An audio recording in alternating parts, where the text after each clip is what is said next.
Shalom Bapak Ibu Saudara-saudari yang dikasihi Tuhan Yesus Kristus. Apa kabar? Saya percaya saudara-saudara tetap dalam lindungan Tuhan yang Maha Pengasih. Kita akan mendengarkan firman Tuhan yang menjadi renungan harian pada hari ini, Selasa tanggal 2 Mei 2023. Namun sebelumnya, mari kita satukan hati kita berdoa. Allah Bapa yang bertata dalam kerajaan surga, terima kasih Tuhan atas kasih setiamu yang selalu mengiringi langkah hidup kami dan menyelamatkan kami. Kami akan mendengar firman-Mu yang akan disampaikan oleh hamba-Mu. Berkati hamba-Mu dan semua jemaat-Mu yang mendengarnya. Dalam Yesus Kristus kami berdoa bersyukur kepadamu. Amin.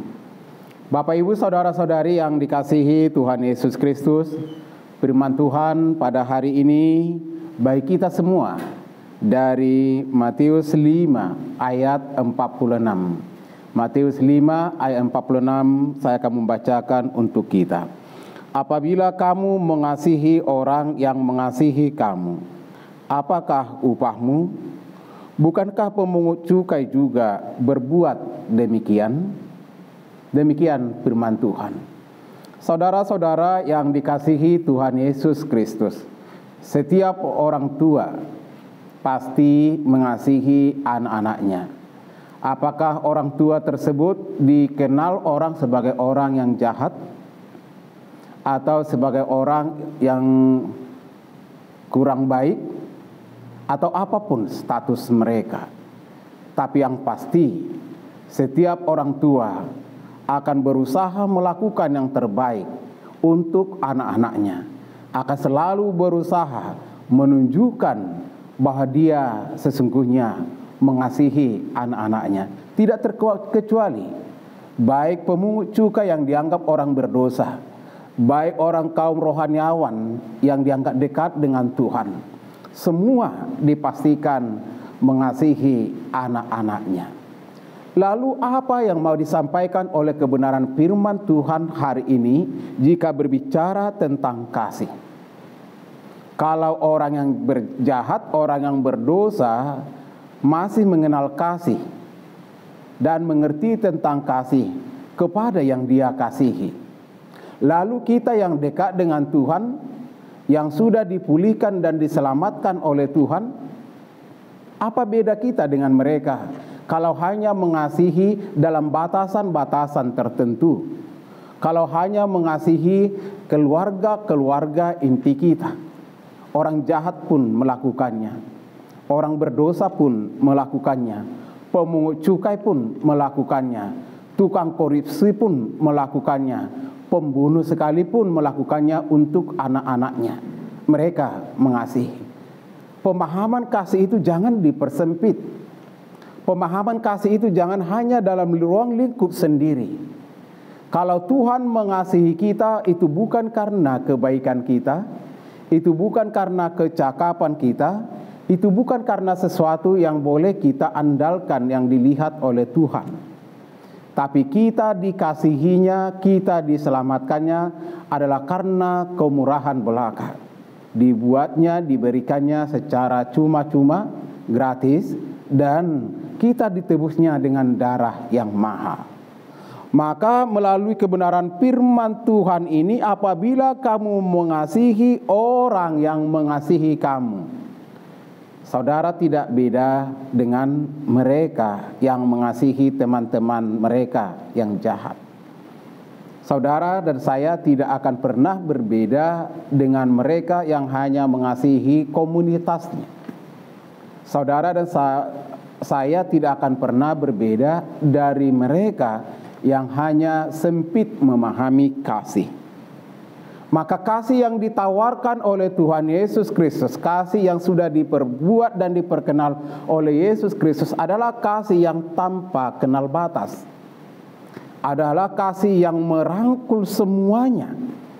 Adalah kasih yang harus berlaku kapan, di mana, dan di sepanjang masa, di sepanjang waktu, dan untuk setiap orang, tanpa membeda-bedakan statusnya. Maka Bapak Ibu Saudara, mari tampil beda.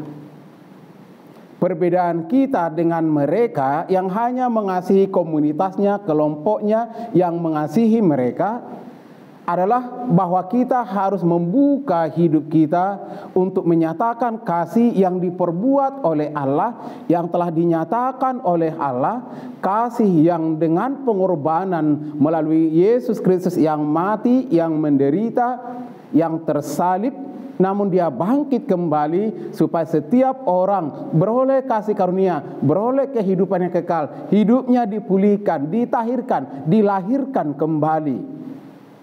Maka panggilan kita hari ini dan setelah mendengar firman Tuhan ini, bukalah kasihmu kepada sesama.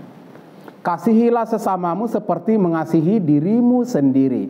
Mari mengasihi setiap orang sebagaimana kita mengasihi diri sendiri. Artinya, apa yang ingin saudara harapkan diperbuat oleh orang lain kepadamu, maka perbuatlah demikian.